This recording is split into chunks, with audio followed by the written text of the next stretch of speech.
सो प्रियंका, खुशी, आप लोग किस किन एग्जाम्स की तैयारी कर रहे हैं वैसे अभी?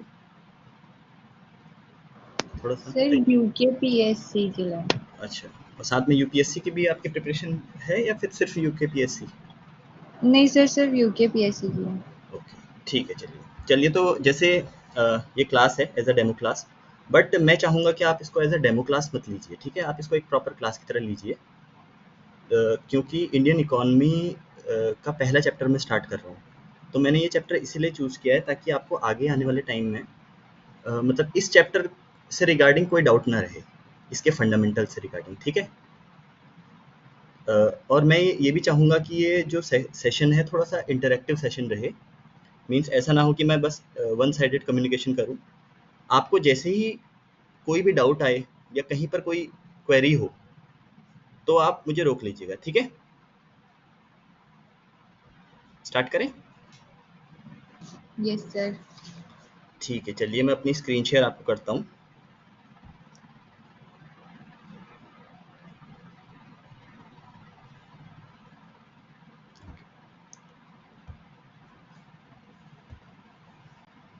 ओके, सो आपको स्क्रीन शो हो रही है? Can you see my screen? Yes sir. Okay, so देखो, नेशनल इनकम अकाउंटिंग पहला ये class 12th macro economics. Economics के दो पार्ट होते हैं, एक है माइक्रो इकोनॉमिक्स, एक होता है मैक्रो इकोनॉमिक्स। तो ये मैक्रो इकोनॉमिक्स मतलब कि जो कोर फंडामेंटल कॉन्सेप्ट्स होते हैं इकोनॉमिक्स के और उनका एप्लीकेशन, जो कोर कॉन्सेप्ट होते हैं उसे माइक्रो इकोनॉमिक्स कहते हैं। जब उनको हम अप्लाई करते हैं हमारी कंट्री की इकोनॉमी में, उसको मैक्रो इकोनॉमिक्स कहते हैं, MACRO। तो ये मैक्रो और यूपीएससी जनरली या फिर स्टेट पीएससी जो होते हैं मैक्रो इकोनॉमिक्स से जनरली क्वेश्चन पूछता है, एप्लीकेशन बेस्ड क्वेश्चंस। तो आपको माइक्रो इकोनॉमिक्स की समझ तो होनी ही चाहिए, जो कि हम इसमें करेंगे। उसके साथ ही उनका एप्लीकेशन भी आपको पता होना चाहिए, जिसको मैक्रो इकोनॉमिक्स कहते हैं, ठीक है? तो जो एनसीईआरटी है उसका जो चैप्टर 1 तो इंट्रोडक्टरी चैप्टर है, चैप्टर 2 से स्टार्ट होता है क्लास 12th में मैक्रो इकोनॉमिक्स में, जिसको हम बोलते हैं नेशनल इनकम अकाउंटिंग, ठीक है? इसमें जैसे आपने जीडीपी वगैरह शब्द सुने होंगे, तो वो यहीं से कॉन्सेप्ट्स निकल के आते हैं। तो जैसे हम स्टार्ट करते हैं कि नेशनल इनकम अकाउंटिंग जो है वो ज़रूरत क्यों पड़ती है और क्यों है नेशनल इनकम अकाउंटिंग। तो जैसे कोई भी कंट्री होती है, तो उसमें आपने देखा होगा कि कंट्री हर साल या फिर क्वार्टर में या फिर एक साल में, या हम कहते हैं एक डिकेड में कंट्री ने इतना ग्रोथ किया, तो वो कुछ एक तरह से गुड्स और सर्विसेज प्रोड्यूस करती है। उसकी जो फैक्टर्स ऑफ प्रोडक्शन होते हैं उस कंट्री के अंदर लगे हुए, जैसे फैक्ट्रीज हो सकती हैं, कुछ कंपनीज हो सकती हैं। कंपनीज जैसे कुछ सर्विसेज प्रोवाइड कर रही हैं, जैसे अभी हम आपको पढ़ा रहे हैं, ये भी एक सर्विस है। तो ये भी इस साल कुछ सर्विसेज जो प्रोड्यूस हुई हैं, तो वो सब चीज़ें इंक्लूड करके और उनका सबका एक वैल्यूएशन अगर हम करें, तो उसको कंट्री की मतलब एक तरह से नेशनल इनकम में वो चीज़ काउंट होती है। चलो, ये तो कॉन्सेप्ट अभी के हैं। अगर हम देखें, हिस्टोरिकली देखें कि कब से ये चीज़ें शुरू हुई हैं, तो हमें पता चलता है कि एडम स्मिथ ने एक बुक लिखी थी जिसको बोला जाता है द वेल्थ ऑफ नेशन। इस बुक में इन्होंने सबसे पहले, ये 1776 यानी 18th सेंचुरी की बुक है, तो इन्होंने सबसे पहले कुछ ऐसे कॉन्सेप्ट दिए थे कि क्यों हम किसी कंट्री को, हम कहते हैं कुछ कंट्रीज रिच होती हैं, कुछ कंट्रीज पुअर होती हैं। तो ऐसा क्या है कि कुछ कंट्रीज रिच हैं और कुछ कंट्रीज पुअर हैं? तो वो सब एडम स्मिथ ने इस बुक के अंदर ये चीज़ें सबसे पहली बार डिफाइन करने की कोशिश की थी, जिसका नाम है national nation wealth of Nations, ये, ठीक है? ये है बुक का नाम और ये है इसके ऑथर। तो स्टार्टिंग में इन्होंने किया था इसके बारे में कि क्या होता है नेशनल वेल्थ, क्या होता है। लेकिन हम अभी देखते हैं कि ठीक है, कोई कंट्री के पास रिसोर्सेज बहुत ज़्यादा हैं, लेकिन हम ये भी देखते हैं कि कुछ कंट्रीज रिसोर्सेज होने के बाद भी वो कंट्रीज पुअर हैं, और कुछ कंट्रीज रिसोर्सेज ना होने के बाद भी रिच हैं। तो ऐसा क्यों है? सॉरी, तो ऐसा क्यों है? तो जैसे रिसोर्स रिच कंट्री हैं लेकिन पुअर कंट्रीज हैं। अगर हम इसका एग्जांपल दें कि बहुत सारे रिसोर्सेज हैं लेकिन पुअर हैं, जैसे वेनेजुएला। वेनेजुएला के पास यूएस से ज़्यादा ऑयल है। यूएस अभी शेल ऑयल्स वगैरह थोड़ा सा वो कर रहा है, बना रहा है, लेकिन वेनेजुएला के पास बहुत ऑयल है, या मिडिल ईस्ट के पास ऑयल है, लेकिन हम यूएस को डेवलप्ड कंट्री कहते हैं। उसके बाद कुछ रिसोर्स पुअर कंट्री होती है लेकिन रिच होती है, वैसे ही जैसे हमने नाम लिए। तो ऐसा क्यों है कि रिसोर्सेज होने के बाद भी कुछ कंट्रीज पुअर हैं और रिसोर्सेज ना होने के बाद भी कुछ कंट्रीज रिच हैं?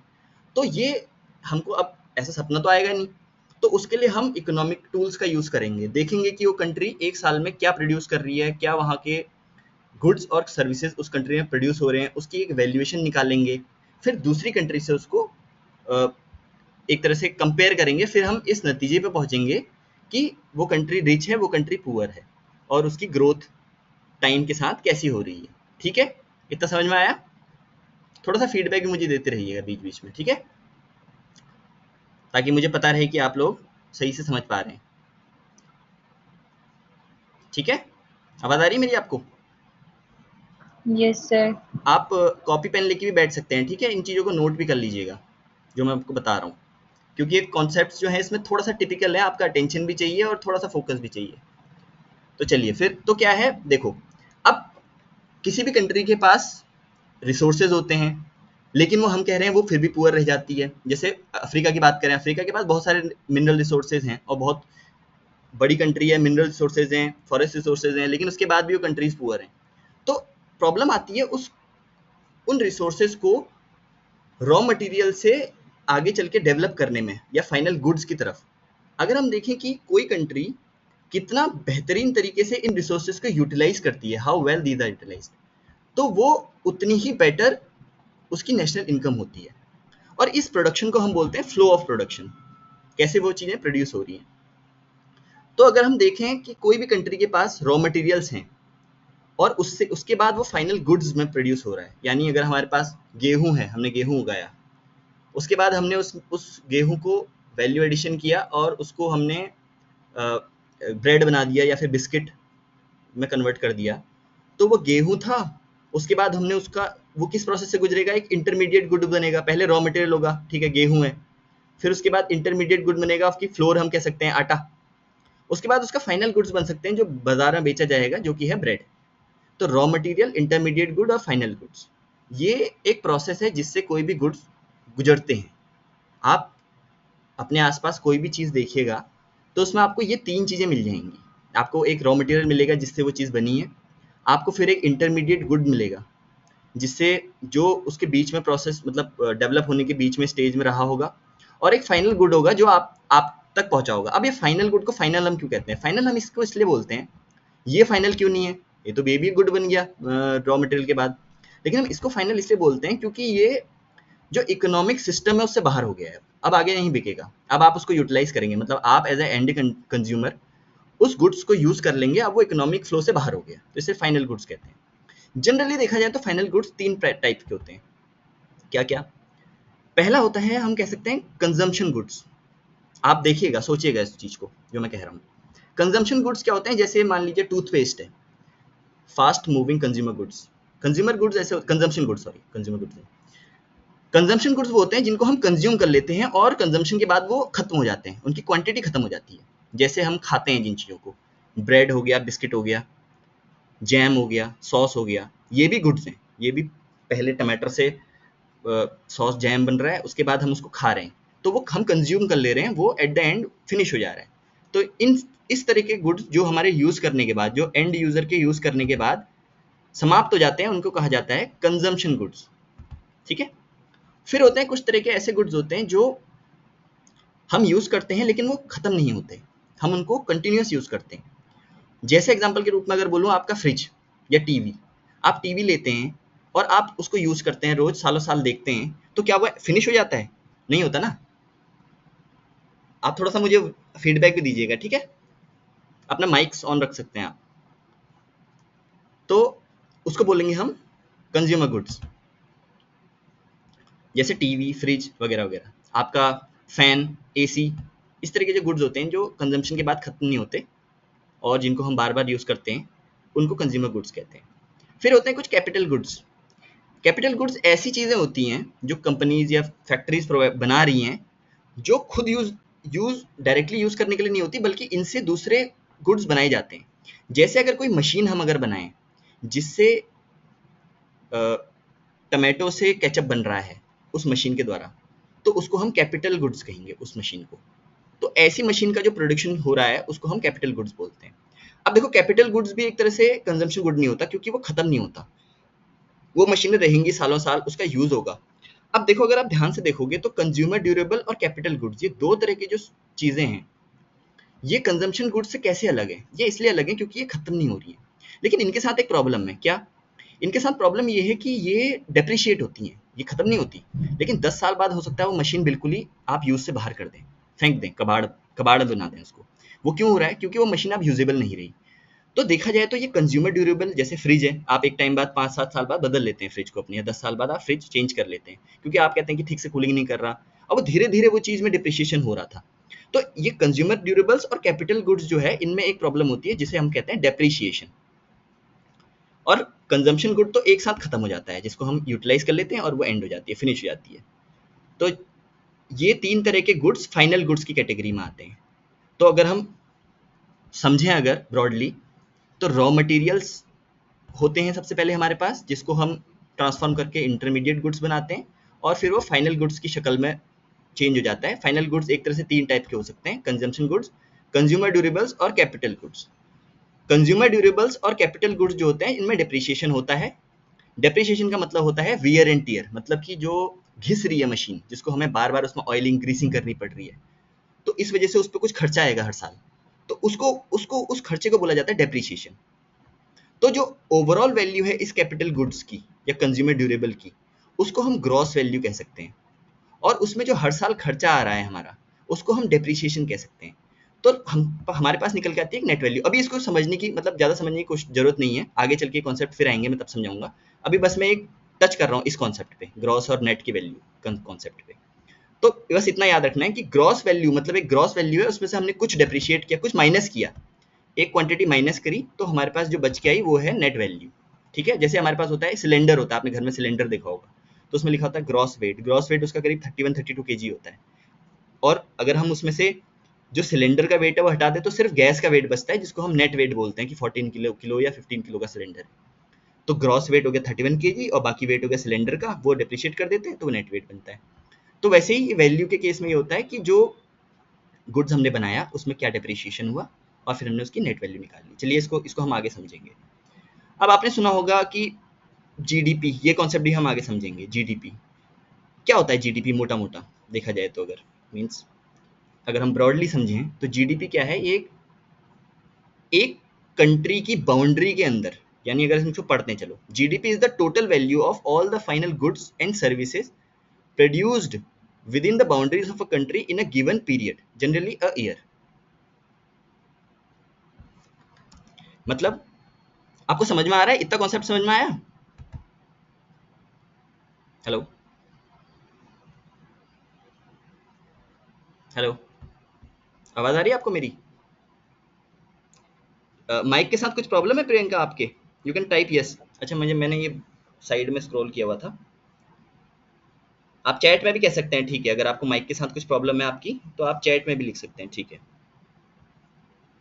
ओके, ठीक है, ठीक है, ठीक है, ठीक है, ओके, एक सेकेंड ना, बस एक सेकेंड। ठीक है, आप चैट में मैं ओपन रखता हूँ। आपको अगर कुछ भी प्रॉब्लम होगा या डाउट होगा, आप चैट पे सिर्फ डाउट लिख देना, मैं वेट कर लूंगा। आप चैट में फिर टाइप कर लेना अगर आपके माइक के साथ कुछ प्रॉब्लम है, प्रियंका। ठीक है? आप सिर्फ डाउट लिख देना, DOUBT या डी कुछ भी लिख देना, मैं समझ जाऊंगा। मैं चैट में भी ध्यान दे रहा हूँ अब, ठीक है? चलिए, ओके, ठीक है, चलिए आगे बढ़ते हैं। और आप बीच में मुझे एकदम इंटरप्ट कर सकती हैं, कोई इशू नहीं है, ठीक है? आगे बढ़ते हैं। तो जीडीपी, मैंने ये जो बताया कि GDP is the total value of all the final goods and services produced within the boundary of a country in a given period of time. ये लूज डेफिनेशन नहीं है, ये बहुत स्ट्रिक्ट डेफिनेशन है। इस डेफिनेशन को ध्यान समझना पड़ेगा, इसको आगे हम समझेंगे बहुत अच्छे से, लेकिन अभी थोड़ा सा आप फिर भी ध्यान दीजिए इस पर। जीडीपी, ग्रॉस डोमेस्टिक प्रोड्यूस, ये टोटल वैल्यू है किस चीज की? All the final final goods and services produced within the boundaries of a country. ये बहुत इंपॉर्टेंट वर्ड है, boundary of a country. Boundary मतलब हमारे जो देश की सीमाएं हैं उसके अंदर, in a given period of time, एक समय सीमा के अंदर, जो कि जनरली एक साल में हम इसको कैलकुलेट करते हैं। कभी कभी हम जीडीपी क्वार्टर में भी कैलकुलेट करते हैं। सेंट्रल स्टैटिस्टिकल ऑफिस एक क्वार्टर मतलब होता है 3 महीने, 3 महीने में भी जीडीपी के आंकड़े रिलीज करता है। तो ऐसे देखा जाए तो हम साल में करते हैं जनरली कि इस साल की जीडीपी इतनी बड़ी 7% से बढ़ रही है, 8% से घट रही है, वगैरह वगैरह। तो जीडीपी क्या है? फाइनल है सबसे पहली चीज। गुड्स एंड सर्विसेज दोनों इंक्लूड होते हैं, और बाउंड्री के अंदर जितना भी चीप गुड्स और सर्विसेज प्रोड्यूस हुई उसकी वैल्यू निकालते हैं हम, और एक साल में कितनी वैल्यू है उसकी उसको हम कैलकुलेट करते हैं, वो एक जीडीपी होती है, वो टोटल वैल्यू जीडीपी होती है। ठीक है, अब मैंने कहा बाउंड्री ऑफ अ कंट्री। अगर हम बाउंड्री ऑफ अ कंट्री की बात करें, इस पर वैसे हम आगे डिस्कशन करेंगे, लेकिन मैं फिर भी थोड़ा सा आपको आइडिया दे रहा हूँ। बाउंड्री ऑफ अ कंट्री हमने क्यों बोला? इसका मतलब होता है कि इस कंट्री की सीमाओं के अंदर कुछ फॉरेन कंट्री की कंपनीज भी होंगी, वर्कर्स भी होंगे फॉरेन नेशनल के, और इंडिया के वर्कर्स भी होंगे, इंडिया की कंपनीज भी होंगी। तो जितनी भी फॉरेन कंट्री हो, चाहे फॉरेन कंट्री की कंपनीज हो, चाहे इंडिया की कंट्रीज की कंपनीज हो और वर्कर हो, उन सबके द्वारा बनाएगी गुड्स और सर्विसेज की वैल्यू इसमें इंक्लूड होगी, उसको हम जीडीपी बोलेंगे, ग्रॉस डोमेस्टिक। इसमें डोमेस्टिक शब्द जो है वो बहुत इंपॉर्टेंट है। ठीक है, ये डोमेस्टिक शब्द पर ध्यान रखना। चलो इसको अभी हम इतना ही छूते हैं, अब आगे बढ़ते हैं। अब हम आपको एग्जाम्पल के थ्रू समझाते हैं कि एक एग्जाम्पल लेते हैं। चलिए एक कंट्री का एग्जाम्पल लेते हैं। ये एक कंट्री है, ठीक है। अब इसमें क्या हो रहा है, ये एक बहुत सिंपल डेफिनेशन मैंने बनाई। एक कंट्री है जिसमें मान लीजिए एक कंपनी है, और उस कंट्री में एक एक परिवार है, सिंपल एक परिवार है, 8-10 लोगों का परिवार है, ठीक है, और कुछ नहीं है उस कंट्री में ना। उस कंट्री में, ये सिंपल डेफिनेशन है इसलिए इसको सिंप्लीफाई रखेंगे, उसमें ना गवर्नमेंट है, ना वो कंट्री किसी दूसरी कंट्री से इंपोर्ट एक्सपोर्ट कर रही है, यानी वो जितना भी गुड्स एंड सर्विसेज प्रोड्यूस कर रही है वो उसी हाउस होल्ड में यूटिलाइज हो रहा है, और उसी हाउस होल्ड के जो बंदे हैं वो उस कंपनी में काम कर रहे हैं। ये फर्म मतलब कंपनी है, ठीक है, इसे ध्यान रखना। डाउट होगा तो पूछ लीजिएगा या रोक लीजिएगा मुझे। तो ये कंपनी है जिसमें जो कुछ प्रोड्यूस कर रही है गुड सर्विस, और ये कंट्री के लोग हैं, क्योंकि एक परिवार है, कुछ लोग, एक ही परिवार है उस कंट्री में, जो वहाँ काम भी कर रहा है और उन गुड सर्विस का यूज भी कर रहा है। ठीक है, तो आप देखिए इस कंट्री में दो चीजें नहीं है, एक गवर्नमेंट नहीं है और एक इम्पोर्ट एक्सपोर्ट नहीं है, एक्सटर्नल कंट्रीज के साथ कोई इसका तालमेल वो नहीं है, लिंक नहीं है, ये ध्यान रखिएगा इस एग्जाम्पल में। फिर हम उसको आगे बाद में ऐड करेंगे इन चीज़ों को। चलिए अब सिंपल कंट्री है, तो इसमें क्या होता है देखो, इसमें चार चीजें हो रही होंगी। क्या?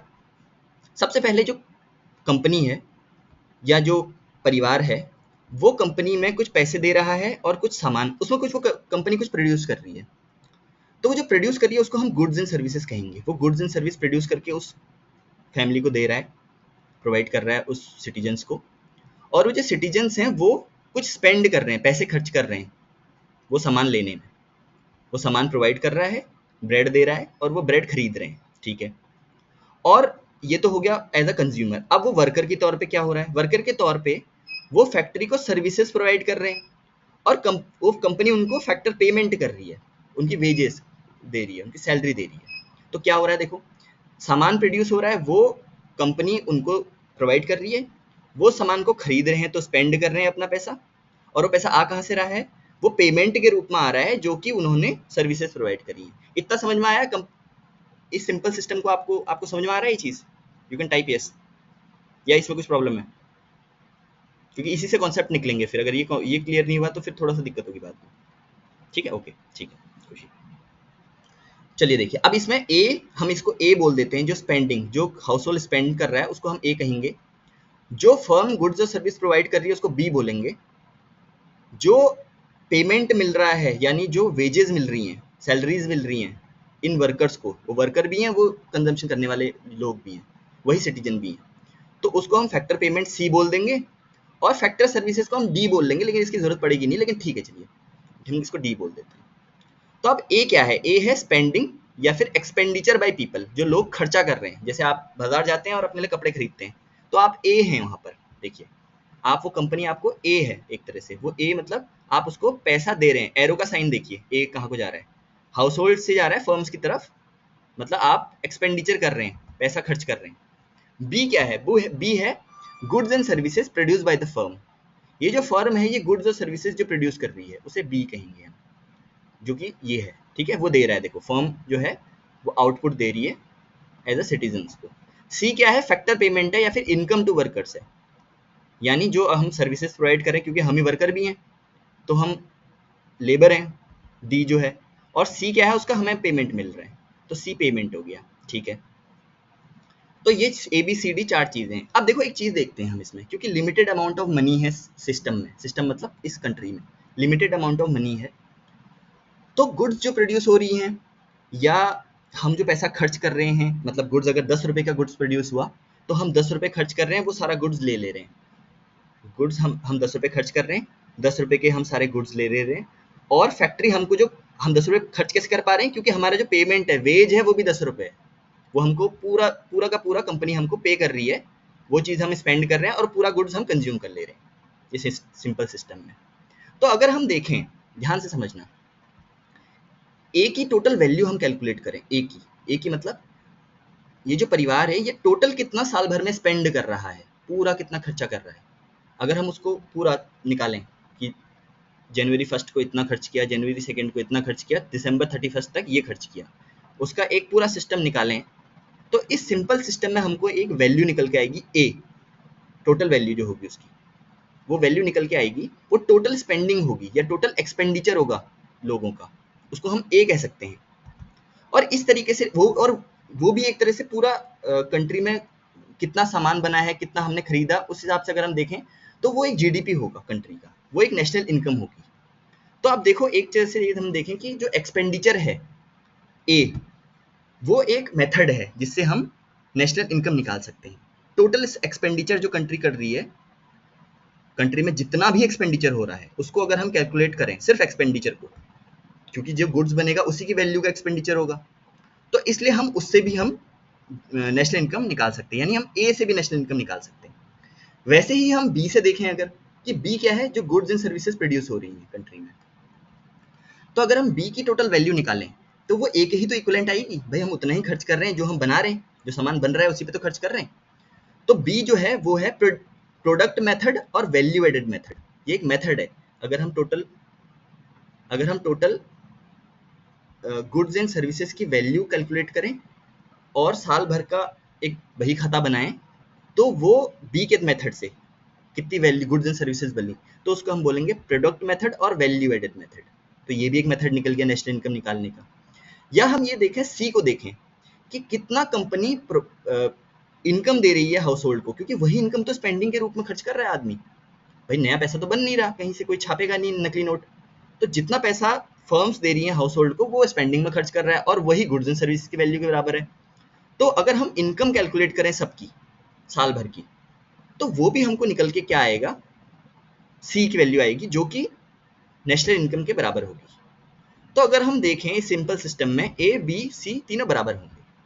अभी हम इस सिस्टम को कॉम्प्लेक्स करने वाले हैं आगे चल के, थोड़ा इसमें गवर्नमेंट ऐड करेंगे और इसमें इंपोर्ट एक्सपोर्ट हम ऐड करेंगे। फिर देखते हैं, हम ये देखेंगे कि ये वैल्यू हमने देखी है, ये वैल्यू इक्वल निकल के आती है, ठीक है। हम इसको कॉम्प्लेक्स करते हैं, आप सिस्टम को आगे को हम देखेंगे। चलिए पहले हम अब ये करते हैं कि एक एक ये जो मेथड मैंने आपको बताया, ए एक्सपेंडिचर मेथड, बी प्रोडक्ट या वैल्यू एडेड मेथड और सी इनकम मेथड, इनसे हम देखते हैं कि इसमें क्या क्या कंपोनेंट होते हैं जिसको हम ऐड करके एक कंट्री की जीडीपी निकाल सकते हैं या उसकी इनकम निकाल सकते हैं, वो कितना गुड्स एंड सर्विसेज एक साल में प्रोड्यूस कर रही है वो कंट्री। तो एक एक मेथड हम पकड़ते हैं। सबसे पहले हम पकड़ते हैं, जो बुक में जिस हिसाब से दिया है वो है प्रोडक्ट या वैल्यू एडेड मेथड, ठीक है। तो नेक्स्ट एक मेथड पे जाते हैं हम, प्रोडक्ट या वैल्यू एडेड मेथड। हमारे पास ये दिमाग में हमारे ये कॉन्सेप्ट रहना चाहिए। चलिए प्रोडक्ट या value added method, supply side क्या है ये, देखो इस फिगर पे आते हैं फिर से। प्रोडक्ट या वैल्यू एडेड मेथड, ये हम बी निकाल रहे हैं अभी, ठीक है। ए पे फिर आएंगे, हम बी देख रहे हैं। तो बी क्या है, गुड्स और सर्विसेज है जो वो कंपनी प्रोवाइड कर रही है हाउस होल्ड को या फिर सिटीजन्स को। तो सिटीजन डिमांड कर रहे हैं ना उस गुड्स और सर्विस की, भाई उस वही चीज़ें तो प्रोड्यूस होंगी जो डिमांड में होगा। मतलब ऐसी चीज़ तो कंट्री या कंपनी प्रोड्यूस नहीं करेगी कि जो लोगों को चाहिए ही नहीं, क्योंकि वो तो फिर लॉस में चली जाएगी। तो जो लोग डिमांड कर रहे हैं और जितना डिमांड कर रहे हैं उतनी ही क्वांटिटी के हिसाब से कोई भी फर्म होती है वो चीज़ें प्रोड्यूस करती है। तो इसका मतलब ये क्या है कि जो सिटीजन्स हैं वो डिमांड कर रहे हैं, तो ये डिमांड साइड की एक तरह से कैलकुलेशन है, ठीक है। सॉरी मैं थोड़ा सा बोल रहा हूँ, सप्लाई साइड की कैलकुलेशन है, क्योंकि ये देखो जो फर्म है वो एक तरह से हमें सप्लाई कर रही है वो चीज़ें, तो इसको हम सप्लाई साइड बोलेंगे, डिमांड साइड नहीं है। इस चीज़ को माइंड करिएगा, सप्लाई साइड। प्रोडक्ट या वैल्यू एडेड मेथड, अब इसमें क्या होता है, हमें एक चीज ध्यान रखनी है, हमने बोला value added method. Product method तो आपको समझ में आ गया कि क्या प्रोडक्ट बन रहे हैं, गुड्स और सर्विसेज। ये वैल्यू एडेड क्या चीज है, क्या वैल्यू एडेड मतलब किस चीज में वैल्यू एड हो रहा है। तो वैल्यू एड का थोड़ा सा कॉन्सेप्ट हम समझ लेते हैं, ठीक है। हमने तीन, अभी तक हमने क्या समझा है, हमने समझा है, देखो थोड़ा सा वो कर लेते हैं, देख लेते हैं कि अभी तक हमने क्या देखा है। हमने सबसे पहले ये देखा है कि नेशनल इनकम का कॉन्सेप्ट हिस्टोरिकली कहाँ से आया, ठीक है। उसके बाद हमने देखा कि कुछ कंट्रीज रिच प्योर क्यों होती हैं, क्योंकि वो कितने अच्छे तरीके से अपने रिसोर्सेज को मैनेज करती हैं।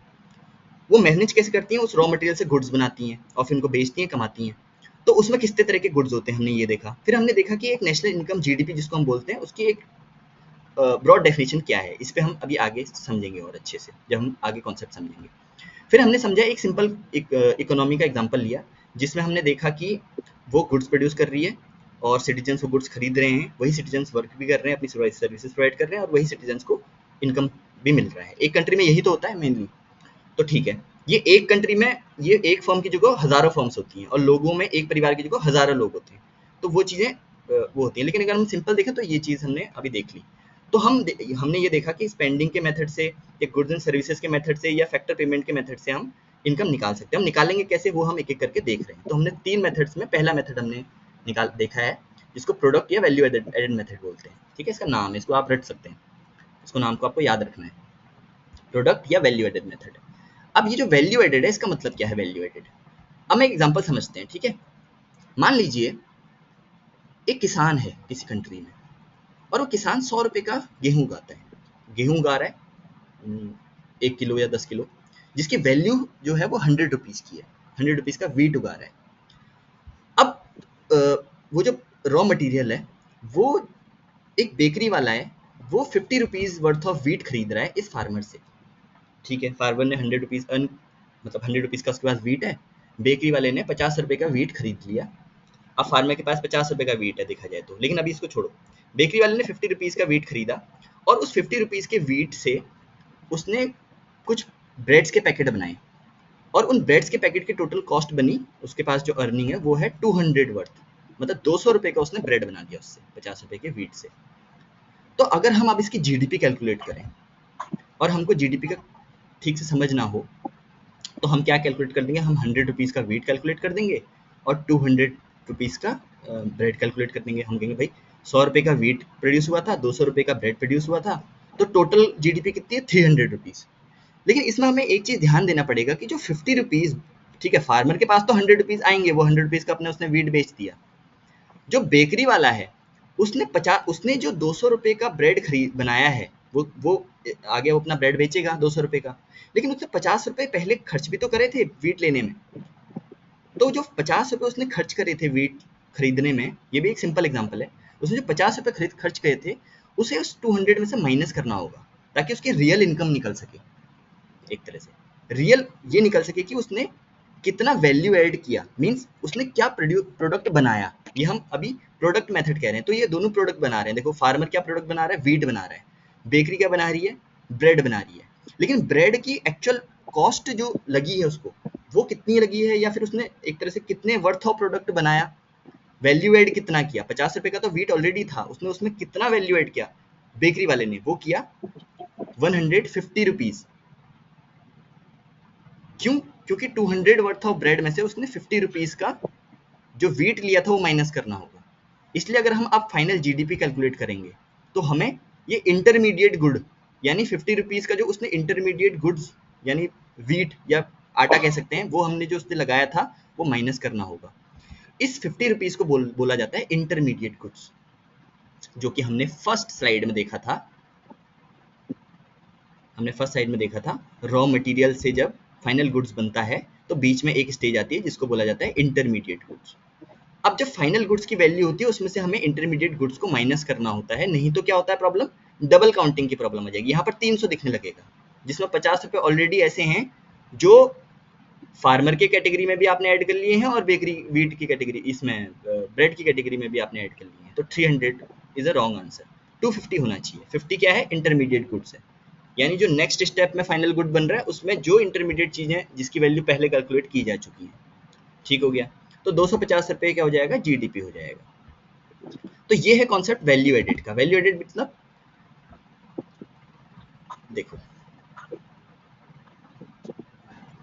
GDP is the total value of all the final goods and services produced within the boundary of a country in a given period of time. ये फाइनल गुड्स एंड सर्विसेज जो मैंने final लिखा है, final का मतलब यही है कि इन सभी गुड्स एंड सर्विसेज में से उनकी इंटरमीडिएट वैल्यू सब्ट्रैक्ट की जा चुकी है, तो उसको हम जीडीपी बोलेंगे। आगे इसको और अच्छे से हम समझेंगे, ठीक है। तो ये प्रोडक्ट या वैल्यू एडेड मेथड। अब हम क्या कर सकते हैं, देखो जैसे लिखा है only value of final goods and services are added to avoid double counting, ठीक है। तो हम कहेंगे gross value added of a firm, एक फर्म की ग्रॉस वैल्यू एडेड क्या हो सकती है, जितनी भी उसने प्रोड्यूस फाइनल चीजें प्रोड्यूस करी उसमें से इंटरमीडिएट गुड्स की वैल्यू माइनस कर दो तो वो ग्रॉस वैल्यू एडेड हो जाएगी, ठीक है।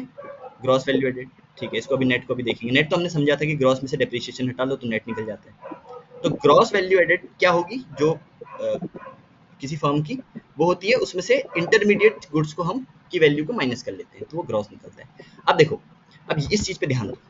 देखो एक कंपनी है जिसने टोटल इसका ग्रॉस वैल्यू जीवीए मतलब ग्रॉस वैल्यू एडेड, उसका ग्रॉस वैल्यू एडेड 1 हम लेते हैं टोटल, उसने साल भर में जो भी जीवीए जितना भी ग्रॉस वैल्यू एडेड किया।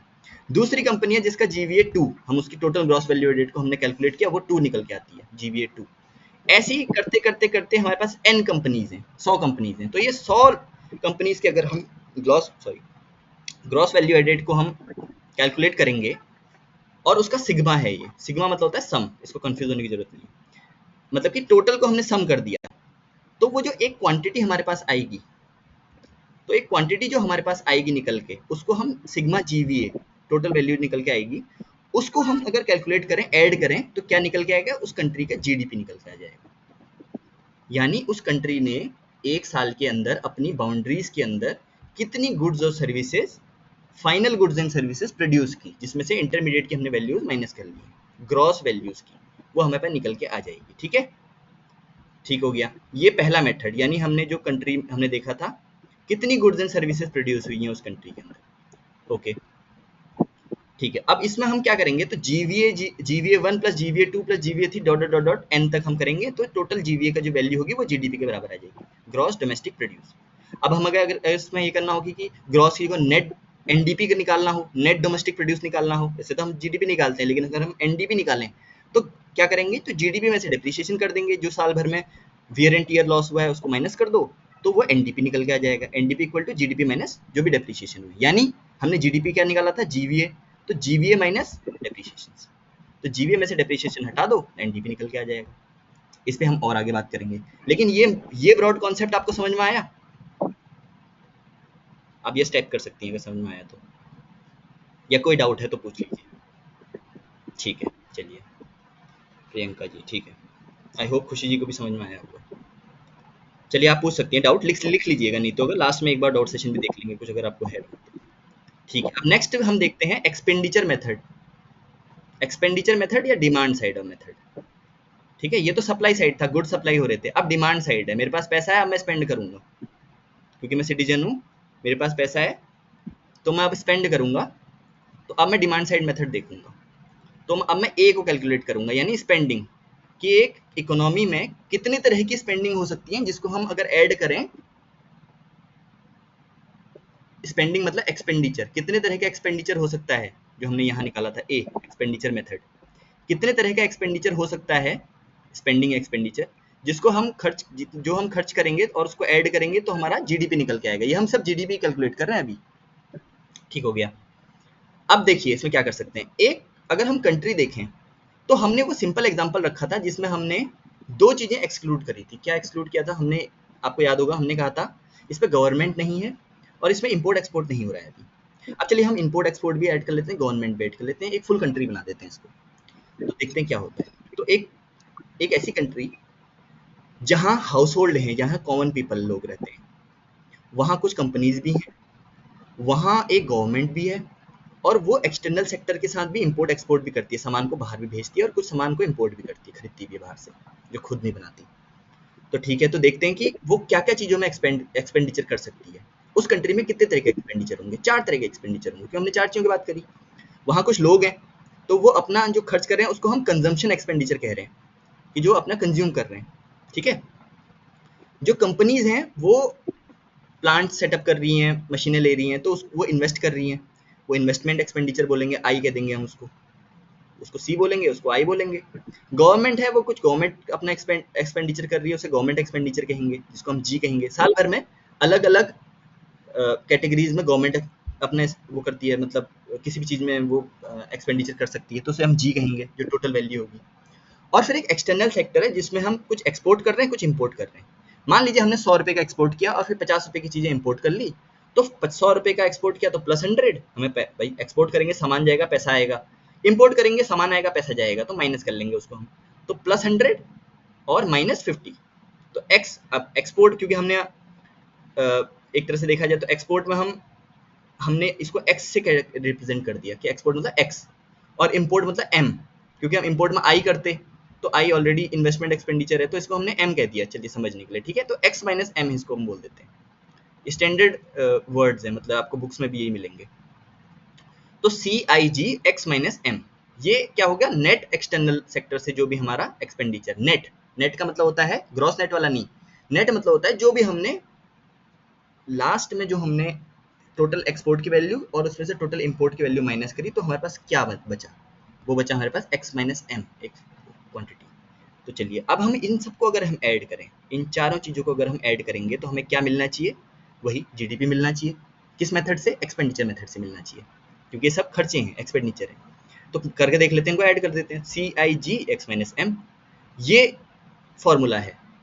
एक्सपेंडिचर मेथड से अगर कोई पूछे क्या फॉर्मूला है, तो सी आई जी एक्स माइनस एम रटा होना चाहिए आपको। सी मतलब कंजम्पशन एक्सपेंडिचर, आई मतलब इन्वेस्टमेंट एक्सपेंडिचर, जी मतलब government expenditure, X minus M का मतलब होता है इम्पोर्ट, एक्सपोर्ट माइनस इम्पोर्ट, ठीक हो गया। Expenditure on foreign goods import goes out of the economy, hence it is subtracted, ठीक है, ये तो हमने आपको बता दिया, तो सही हो गया। सेकंड हमने ए भी निकाल लिया, बी भी निकाल लिया, ए भी निकाल लिया, अब बचा सी। सी चेक कर लेते हैं भाई, सी में क्या क्या चीज़ें हैं। अब देखो एक कंट्री में, आप आगे इकोनॉमिक्स में जब डिटेल चीज़ें पढ़ेंगे तो आप देखेंगे कि ये हमने यहाँ इसको फैक्टर पेमेंट बोला था, फैक्टर सर्विसेज बोल रहे थे हम, और इसको हम, इसकी वैल्यू को हम फैक्टर पेमेंट बोल रहे थे। तो फैक्टर पेमेंट क्यों कहा था, क्योंकि ये फैक्टर्स ऑफ प्रोडक्शन, कंट्री में कोई भी चीज़ प्रोड्यूस होती है तो वो कुछ फैक्टर्स ऑफ प्रोडक्शन की वजह से प्रोड्यूस होती है। क्या होते हैं वो चीज़, वो 4 होते हैं जिसकी वजह से कोई भी गुड्स सर्विस प्रोड्यूस होती है। ये 4 चीज़ें हैं, लैंड, लेबर, कैपिटल और एंटरप्रेन्योरशिप। कंफ्यूज होने की जरूरत नहीं है, मैं भी बताता हूँ आपको। लैंड, कोई भी फैक्ट्री हो, कंपनी हो, कुछ भी सेटअप होगा, वो उसके लिए एक ज़मीन चाहिए, लैंड चाहिए, या फिर एक ऐसा स्पेस चाहिए जिसको हम रेंट आउट कर रहे हैं, जिसमें हम वो एंटरप्राइज सेटअप कर रहे हैं, तो उसको हमें, उस पर भी तो हमें कुछ इन्वेस्टमेंट करना होगा एक तरह से, या फिर एक तरह से ये देखा जाए तो अगर वो लैंड है, अगर लीज पे लिया जा रहा है तो हमें उस पर रेंट पेमेंट करना होगा, आर, ठीक हो गया। तो वो जो लैंड है उस पर हम एक तरह से रेंट जो है वो उस लैंड से मिलने वाली इनकम है, तो उसको हम आर बोलेंगे। फिर कुछ लेबर हैं जिनको हम वेज प्रोवाइड करेंगे, जिसको हम डब्ल्यू बोल देंगे, भाई उनकी इनकम कह लो आप, लेकिन इनकम आई से होता है इसलिए हम अब यहाँ पर डब्ल्यू से वेज कर लेते हैं, यूनिक वर्ड, ठीक हो गया। फिर हो गया कैपिटल, कैपिटल का मतलब होता है पूंजी, जो एंटरप्रेन्योर, यानी एंटरप्रेन्योर का मतलब होता है जो नीचे वर्ड लिखा है, एंटरप्रेन्योर मतलब होता है जो कंपनी सेटअप कर रहा है। एक तो होता है वर्कर, एक होता है मालिक। जो मालिक कंपनी सेटअप कर रहा है उसको कुछ पैसे की जरूरत पड़ेगी, भाई हजारों करोड़ रुपए की कंपनी, खुद तो इतना पैसा होता नहीं है, तो वो क्या करेगा, वो कहीं से कैपिटल लेगा, पूंजी लेगा, जिसपे वो इंटरेस्ट, एक तरह से इंटरेस्ट पे करेगा। तो जो इंटरेस्ट वो पे कर रहा है वो उस पूंजी की से कमाई जाने वाली इनकम है। तो एक तरह से एक इकोनॉमी में और एंटरप्रेन्योरशिप क्या बताया मैंने अभी आपको, वो जो वो है बंदा जिसने कंपनी सेटअप करी है, जो उसका मालिक है, तो उसकी इनकम क्या है, उसकी इनकम है प्रॉफिट्स, भाई कंपनी की जो प्रॉफिट, सैलरी तो लेगा नहीं, वो तो प्रॉफिट्स में अपना हिस्सा मांगेगा। तो क्या है, 4 तरह की चीज़ें मिली हमें, फैक्टर ऑफ प्रोडक्शन जो होती है इकोनॉमी में, 4 तरह की होती है। रेंट, लैंड से मिलने वाला रेंट, लेबर से मिलने वाला वेज, लेबर को मिलने वाली वेज, कैपिटल जिसमें हमें इंटरेस्ट मिलता है, और एंटरप्रेन्योरशिप जिसमें जो प्रॉफिट्स होते हैं। तो इसको हम देखें अगर, तो वेज, इंटरेस्ट, प्रॉफिट्स और रेंट, इन सबको अगर हम ऐड करेंगे, ये फैक्टर्स ऑफ प्रोडक्शन याद कर लीजिएगा आप, लैंड, लेबर, कैपिटल और एंटरप्रेन्योरशिप, ये बहुत इंपॉर्टेंट है, ये इकोनॉमी में बार बार आपको सुनने को मिलेगा। ये फैक्टर्स ऑफ प्रोडक्शन क्या होते हैं, फैक्टर्स ऑफ प्रोडक्शन होते हैं लैंड, लेबर, कैपिटल और एंटरप्रेन्योरशिप, और इनके ये क्या होते हैं, एक तरह से इनकम जो होती है इनसे रिलेटेड, वो ये होती है रेंट, वेज, इंटरेस्ट और प्रॉफिट्स। तो अगर हम इनको ऐड कर लें तो वो भी जीडीपी के बराबर होना चाहिए, और होता है, W I P R, W plus I plus P plus R करेंगे तो वो भी जीडीपी के बराबर होगा। ठीक है, तो ये मेथड भी समझ में आया आपको एक तरह से? थोड़ा आपको ये चीज याद रखनी है, लैंड, लेबर कैपिटल और एंटरप्रेन्योरशिप। ठीक है, यू कैन टाइप यस, नहीं तो आगे बढ़ेंगे।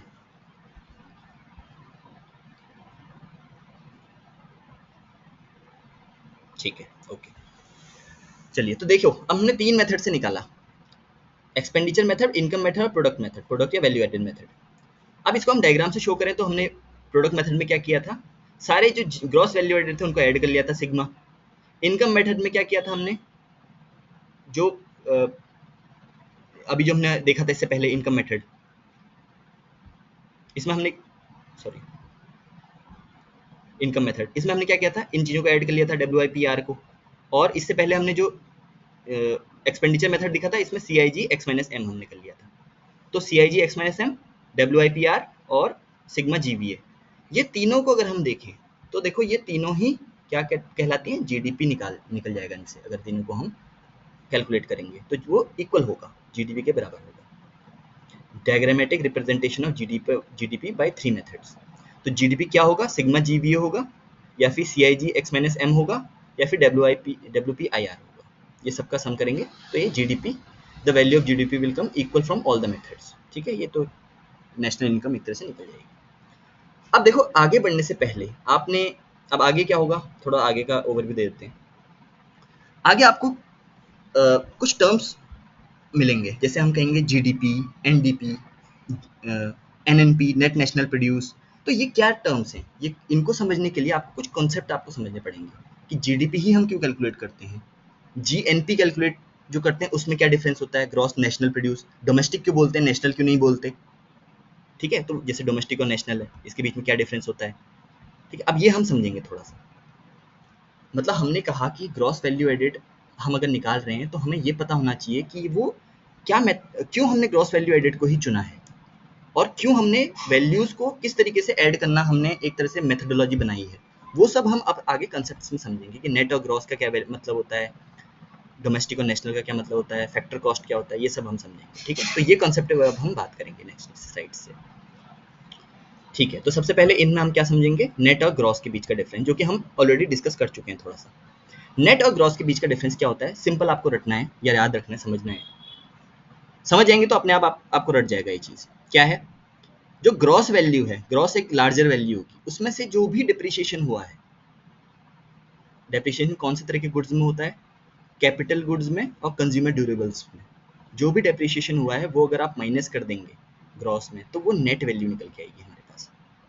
ठीक है, तो gross value added, sorry, gross domestic produce, और नेट वैल्यू क्या होगा, नेट डोमेस्टिक प्रोड्यूस, NDP कहेंगे इसे। तो अगर हमारे पास GDP है और हमारे पास डिप्रिशिएशन की वैल्यू है तो हम NDP भी निकाल सकते हैं। ठीक है, तो GDP में से क्या माइनस करना है, साल भर के डिप्रिशिएशन जितने भी हुए हैं, जितने भी तरह की गुड्स में माइनस कर दो, NDP निकल के आ जाएगा। तो ग्रॉस और नेट के बीच का डिफरेंस ये है, आपको इतना ही याद रखना है। अगर कोई कहे, कहीं पर आपने ग्रॉस शब्द सुना तो आपको पता होना चाहिए कि डिप्रिशिएशन इंक्लूड करके बोल रहा है ये वैल्यू, और नेट वर्ड सुना तो आपको पता होना चाहिए कि ग्रॉस में से डिप्रिशिएशन माइनस हो चुके हैं, अब ये नेट वैल्यू है, ये ध्यान रखना। ठीक है, अगला कॉन्सेप्ट है फैक्टर कॉस्ट, बेसिक प्राइस और मार्केट प्राइस का। कंफ्यूज होने की जरूरत नहीं है। देखो 9th स्लाइड है, याद रखना, हम फैक्टर कॉस्ट, बेसिक प्राइस और मार्केट प्राइस की बात करते हैं। देखो मैंने आपको बताया था इससे पहले प्रोड्यूस प्रोडक्ट मेथड में, GVA को आप ऐड कर लो तो क्या बन जाता है, GDP बन जाता है। GVA का सम निकाल लो, GDP बन जाएगा। लेकिन यहाँ पर मैंने सिंप्लिसिटी वाली बात करी है। आप एक समझो चीज़ को, जो हमने फैक्ट्री से चीज़ें बनी है, ग्रॉस वैल्यू एडेड जो बना है, ब्रेड बन के आया है, तो उसमें हमने क्या टैक्सेस अभी इंक्लूड करे हैं, या उसमें गवर्नमेंट ने मान लो कुछ सब्सिडी दी है आपको बनाने में, तो वो हमने इंक्लूड करी है। तो हमने तो सीधे एक वैल्यू निकाल दी ना कि सारे ग्रॉस वैल्यू एडेड। अब उसमें टैक्सेस भी ऐड होंगे और जो सब्सिडी पहले दी गई थी उनको हम सब्ट्रैक्ट करेंगे, ताकि एक उसकी राइट वैल्यू हमको पता चले उस गुड्स की क्या है, जो कि हम बेच सकते हैं आगे। ये वैल्यू है जो फैक्ट्री से चीज़ें जब निकली थी तब उसकी जो वैल्यू थी, उसके आगे उस पर किस तरीके के टैक्सेस लगेंगे और टैक्सेस ऐड होने के बाद उसकी फाइनल वैल्यू क्या बनेगी, वो है ये फैक्टर कॉस्ट, बेसिक प्राइस और मार्केट प्राइस। अब ध्यान दीजिए, फैक्टर कॉस्ट स्टार्टिंग चीज़ है। फैक्टर कॉस्ट, फैक्टर कॉस्ट होती है किसी भी चीज़ की वो वैल्यू जो जस्ट फैक्ट्री पे जो बनी है अभी, उसकी रियल वैल्यू है जिसमें कोई टैक्सेस वगैरह ऐड नहीं हुए हैं, वो होती है फैक्टर कॉस्ट। अब अब उसके बाद उस पर टैक्सेस ऐड होते हैं, ठीक है। टैक्सेस कितने तरह के होते हैं, टैक्सेस और सब्सिडीज भी। टैक्सेस की बात करते हैं। टैक्सेस मेनली दो तरह के होंगे, ध्यान से समझना कि दो तरह के कौन से टैक्सेस हो सकते हैं। एक टैक्स वो हो सकता है जो कंपनी जब स्टैब्लिश हो रही थी तो उसकी ज़मीन में जो स्टैम्प ड्यूटी दी होगी और जो फैक्ट्री स्टैब्लिश करने के लिए जो टैक्सेस गवर्नमेंट लेती है वो दिए होंगे। यानी अगर वो कंपनी सिर्फ एक ब्रेड का पैकेट बनाती है साल भर में, तो भी वो टैक्सेस उस पर उतना ही लगेगा, क्योंकि भाई स्टैम्प ड्यूटी आप एक बार देते हो, मान लो 1000 रुपये आपने दे दी। अब आप एक पैकेट ब्रेड का बनाओगे तो उसमें भी 1000 रुपये ही एक तरह से ऐड हुआ, और आप 1 लाख पैकेट ब्रेड के बनाते हो तो भी वो 1000 रुपये आपको 1000 ही देने हैं, क्योंकि वो आपने ज़मीन पे दिया है। तो एक ये टैक्स होता है, एक तरह के टैक्स ये होते हैं जो आपने कितना सामान बनाया है उससे कोई आप उसका रिलेशन नहीं होता। वो आपकी जो कंपनी थी या फिर आपने जो प्रोडक्शन यूनिट स्टैब्लिश करी थी उस पर जो टैक्स लगता है, तो उसको बोलते हैं प्रोडक्शन टैक्सेस और प्रोडक्शन सब्सिडीज। जो ये ऊपर वाला ये वो चीज़ है जो इस बात पे डिपेंड नहीं करता कि आप कितनी चीज़ें बना रहे हैं, क्वांटिटी पे डिपेंड नहीं करता क्या बना रहे हैं। अब दूसरा होता है प्रोडक्ट टैक्सेस। ये क्या होता है, ये वो तरह के टैक्सेस होते हैं जो आप जितनी क्वांटिटी बनाएंगे उस पर उतने तरह का उतने ज़्यादा टैक्स लगेगा। जैसे अगर आपने एक पैकेट ब्रेड का बनाया तो उस पर अगर 10% का टैक्स है तो आपको 10% एक पैकेट पे देना पड़ेगा, और आपने अगर 1 लाख पैकेट बना दिए तो वैसे ही आप 1 लाख पैकेट्स पे वो 10% दोगे। तो जैसे आपने 10 रुपये का एक पैकेट है और 10% का टैक्स है, तो आपने 1 रुपया आपको टैक्स देना है, और एक पैकेट पे आप 1 ही रुपया दोगे। लेकिन अगर 1 लाख पैकेट बना लोगे तो 1 लाख टैक्स देना पड़ेगा। तो उस क्वांटिटी के हिसाब से आप जितना बना रहे हैं उतना ज़्यादा आप टैक्स दे रहे हैं। तो इन टैक्सेस को कहा जाता है प्रोडक्ट टैक्सेस, या फिर क्वांटिटी के हिसाब से जो सब्सिडी गवर्नमेंट आपको देती है उसे बोलते हैं प्रोडक्ट सब्सिडीज। तो प्रोडक्शन, और जो मैंने पहले बताया था जो क्वांटिटी पे डिपेंड नहीं होती उसको बोला जाता है प्रोडक्शन टैक्सेस और प्रोडक्शन सब्सिडीज। और जब प्रोडक्शन टैक्सेस और प्रोडक्ट टैक्सेस मिला देते हैं, हम ऐड कर देते हैं इन दोनों को, तो टोटल टैक्स निकल जाता है भाई। पूरा टैक्स क्या लगा भाई उस चीज़ पे, तो वो निकल जाएगा, ठीक है। तो आप देखो हमने बात करी थी फैक्टर कॉस्ट, बेसिक प्राइस और मार्केट प्राइस। तो ये चीज़ ध्यान रखना कि जो बेसिक प्राइस होता है, बेसिक प्राइस बीच वाला, जो बेसिक प्राइस है, फैक्टर कॉस्ट में जब हम फैक्ट्री से जो सामान है एकदम ताज़ा जिसमें टैक्स नहीं लगा है, उसमें जब हम प्रोडक्शन टैक्सेस और प्रोडक्शन सब्सिडीज इंक्लूड करते हैं, यानी प्रोडक्शन टैक्स ऐड करते हैं और प्रोडक्शन सब्सिडीज माइनस करते हैं, तो हमें बेसिक प्राइस निकल के आता है उस वस्तु का। ध्यान रखिएगा, यानी इसमें क्वांटिटी पे डिपेंड नहीं हो रहा है वो टैक्सेस। ऐसे टैक्सेस हमने ऐड करे हैं, ठीक है। 3-4 लिस्ट होती है टैक्सेस की, वो टैक्स अगर हम ऐड करेंगे उन प्रोडक्ट पे तो वो बेसिक प्राइस निकल के आ जाएगा। प्राइस बढ़ेगा ना, 100 रुपये पे हमने मान लो 20 रुपये का हमने स्टैम्प ड्यूटी वगैरह दी थी, ऐड कर देंगे तो 120 निकल के आ जाएगा, तो वो बेसिक प्राइस होगा। अभी हमने वो टैक्स इंक्लूड नहीं करे, जैसे जीएसटी इंक्लूड नहीं करा। जीएसटी क्या है, ये वाला टैक्स है, प्रोडक्ट टैक्स है, तो ये ऐड नहीं किया अभी हमने, सिर्फ स्टैम्प ड्यूटी ऐड करी है जो फैक्ट्री बनाने में लगा था। तो अब उसी में जो बेसिक प्राइस है उसमें हमने प्रोडक्ट टैक्सेस और प्रोडक्ट सब्सिडीज इंक्लूड करी, तो मार्केट प्राइस निकल के आ जाएगा। मार्केट प्राइस क्या होता है, जिसपे आप खरीदते हो। ब्रेड पे दोनों तरह के टैक्स लगे होते हैं, प्रोडक्शन टैक्सेस भी लगे होते हैं और प्रोडक्ट टैक्सेस भी लगे होते हैं, क्योंकि कंपनी भाई अपना थोड़ी एक तरह से स्पेंड करेगी, वो सारा स्पेंडिंग जो वो खर्चा आ रहा है वो आप पे ही तो डालेगी लास्ट में, तो उस पर आप पे प्रोडक्ट टैक्सेस भी डालती है और प्रोडक्शन टैक्सेस भी, दोनों तरह के टैक्स इंक्लूड करके वो प्राइस बनाती है और वो मार्केट प्राइस होता है। तो उसमें क्या होता है, देखो ध्यान से समझो। फैक्टर कॉस्ट में जब प्रोडक्शन टैक्सेस जो कि क्वांटिटी पे डिपेंड नहीं करते, फैक्टर कॉस्ट में जब प्रोडक्शन टैक्सेस ऐड करते हैं और प्रोडक्शन सब्सिडीज माइनस करते हैं तो बेसिक प्राइस निकल के आता है। बेसिक प्राइस में जब प्रोडक्ट टैक्सेस ऐड करते हैं, ये प्रोडक्ट है ये प्रोडक्शन है, ये ध्यान रखिएगा। बेसिक प्राइस में जब प्रोडक्ट टैक्सेस ऐड करते हैं और प्रोडक्ट सब्सिडीज माइनस करते हैं तो मार्केट प्राइस निकल के आता है, ठीक है। तो ये 3 एक स्टेप है, step by step market price, ठीक हो गया। अब मार्केट प्राइस, इसका मतलब क्या है, ये मार्केट प्राइस कैसे डिपेंड है फैक्टर कॉस्ट पे। मार्केट प्राइस वो होता है जब फैक्टर कॉस्ट में नेट टैक्सेस आप ऐड करो और नेट सब्सिडीज माइनस कर दो, तो मार्केट प्राइस निकल के आ जाता है। अब ध्यान से समझना, जो हमने पीछे जीवीए निकाला था, ग्रॉस वैल्यू एडेड, जो हमने पीछे ग्रॉस वैल्यू एडेड निकाला था, इसमें कोई टैक्सेस ऐड नहीं थी, बस वैल्यू एड थे, just value added, no taxes included. जब हमने अगर हमें अब बेसिक प्राइस पे जीवीए निकालना है, ये फैक्टर कॉस्ट पे था, यानी जीवीएफसी मतलब जीवीए एट फैक्टर कॉस्ट। अब हमें निकालना है जीवीए एट बेसिक प्राइस, तो इसमें क्या ऐड करना होगा, प्रोडक्शन टैक्सेस, अब माइनस क्या करना होगा, production subsidies, GVA eight basic price निकल जाएगा। अगर हमें जीवीए एट मार्केट प्राइस निकालना है तो क्या ऐड करना होगा, जीवीए एट बेसिक प्राइस में हमें ऐड करना होगा क्या प्रोडक्ट टैक्सेस और प्रोडक्ट सब्सिडीज माइनस करनी होगी, ठीक। तो फाइनली हमें क्या समझ में आया कि GVA at market price equal to, हमने जीवीए इक्वल टू जीडीपी बोला था ना, sum of GVA equal to sum of GDP. तो अगर हमें मार्केट प्राइस पे जीडीपी निकालनी है तो वो क्या होगा, वो वही होगा जो जीवीए निकाला होगा हमने इस तरीके से जो हमने जीवीए निकाला होगा एट मार्केट प्राइस, यानी इसमें टैक्सेस ऐड होंगे और सब्सिडीज माइनस हो जाएंगी। तो क्या निकल के आएगा, जीडीपी एट मार्केट प्राइस, ठीक है। तो ये हमने अभी ब्रॉड कॉन्सेप्ट समझा, क्या, फैक्टर कॉस्ट का, बेसिक प्राइस और मार्केट प्राइस का कॉन्सेप्ट समझा। इससे पहले हमने क्या समझा था, ग्रॉस और नेट का कॉन्सेप्ट समझा था। अभी हमने ये आगे को इकोनॉमी के पूरे जो लेक्चर्स हैं, यानी पूरी इकोनॉमी में ये सब चीज़ें आपको सुनने को मिलेंगी, ठीक है, ग्रॉस, नेट या फिर मार्केट प्राइस, फैक्टर कॉस्ट। तो वहाँ पर आपको ये चीज़ें ध्यान होनी चाहिए कि फैक्टर कॉस्ट में तो होता है जो फैक्ट्री से जो चीज़ें निकली हैं उसमें भी कोई टैक्सेस ऐड नहीं हुए हैं। बेसिक प्राइस है जिसमें बस प्रोडक्शन टैक्सेस और प्रोडक्शन सब्सिडीज इंक्लूड हैं, और मार्केट प्राइस वो होती हैं जिसमें टोटल टैक्सेस इंक्लूड होते हैं, टोटल सब्सिडीज इंक्लूड होती हैं, ठीक हो गया। अब हम नेक्स्ट कॉन्सेप्ट की तरफ जाते हैं, ये डोमेस्टिक और नेशनल का कॉन्सेप्ट। क्या है डोमेस्टिक का कॉन्सेप्ट, क्या है नेशनल का कॉन्सेप्ट। जैसे ग्रॉस डोमेस्टिक प्रोडक्ट, जीडीपी में हम डोमेस्टिक बोला जाता है, तो क्या है ये जीडीपी, डोमेस्टिक क्या है। ओके, तो डोमेस्टिक क्या होता है कि मैंने क्या बोला था कि इस देश की सीमाओं के अंदर कोई कंपनी हो, कहीं की ओरिजिन की कंपनी हो, कोई भी इंसान हो इस देश के अंदर, अगर वो कुछ भी बना रहा है तो वो जीडीपी में इंक्लूड होगा, इसलिए उसे डोमेस्टिक कहा जाता है। अब नेशनल क्या है फिर, नेशनल होता है इस देश के लोग कहीं भी हों, किसी भी देश में हो, वो जो भी बना रहे हैं उन गुड्स और सर्विसेज की वैल्यू जो ऐड करके होगी वो नेशनल बनेगी। समझ में आ रहा है कितना अच्छा कॉन्सेप्ट है। डोमेस्टिक का कॉन्सेप्ट है इस देश की सीमाओं के अंदर कोई भी हो, वो जो भी बन रहा है वो डोमेस्टिक में इंक्लूड होगा। नेशनल का मतलब होता है इस देश के लोग, सिटीजन्स कहीं भी हों।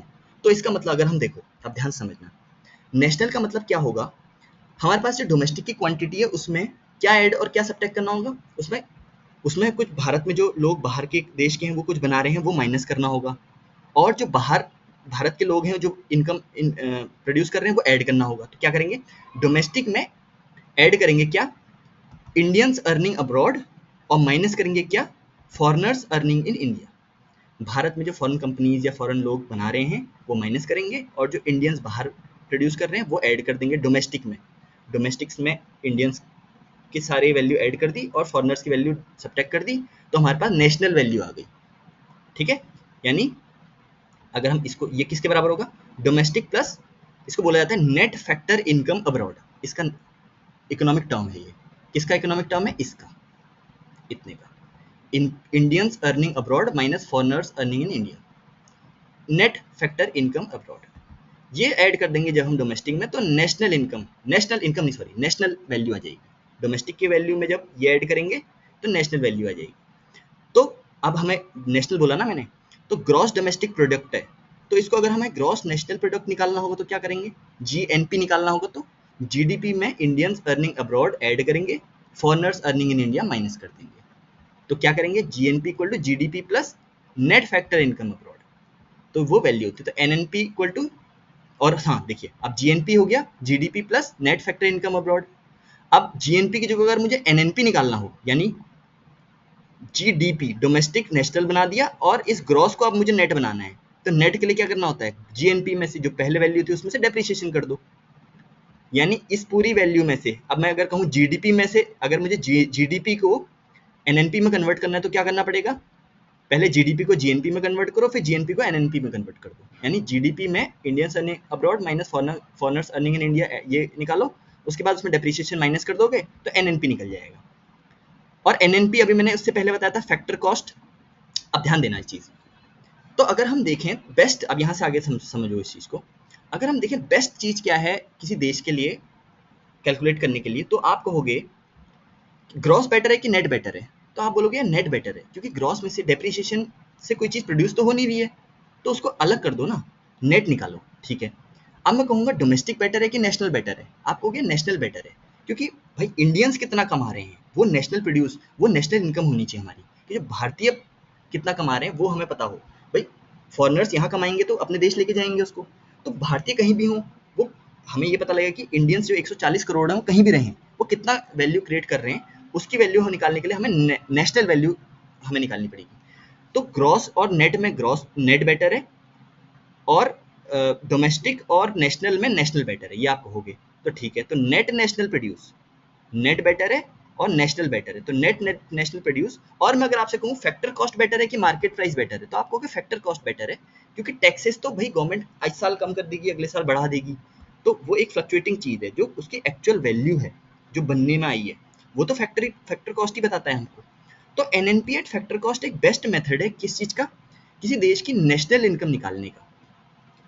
हालांकि हम देखो, अब जो हमारी कंट्री की जो हम जो नेशनल इनकम बोलते हैं, जीडीपी नहीं कह रहा हूँ मैं यहाँ, जीडीपी इज अ डिफरेंट चीज़, ठीक है। जीडीपी एक क्वांटिटी है जिससे हम कंट्री कितना ग्रोथ कर रही है ये सब निकालते हैं।